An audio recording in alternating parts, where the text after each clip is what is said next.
Pemeriksaan urin rutin dilakukan kepada warga binaan selama 2 bulan sekali.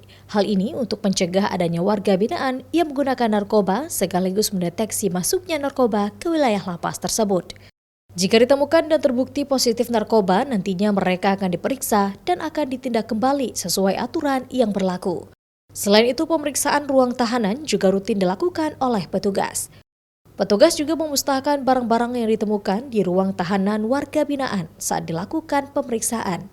Adapun barang-barang yang dimusnahkan yaitu seperti handphone, gunting, dan barang lainnya yang dianggap berbahaya. Dalam 2 bulan sekali kami juga melakukan tes acak itu. Dan juga kami juga tidak ada tawar-menawar dengan persoalan narkoba. Karena 3 kunci pemasarakatan baju, yang pertama adalah deteksi dini dari gangguan keamanan dan ketertiban. Yang kedua, berantas narkoba. Yang ketiga adalah sinergi dengan aparatur penegak hukum.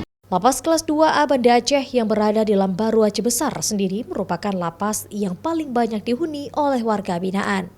Perlunya pengawasan dan pencegahan dini yang dilakukan untuk mencegah tindakan kriminal, kaburnya tahanan, hingga peredaran narkoba di dalam lapas. Syahril, Kompas TV, Aceh Besar.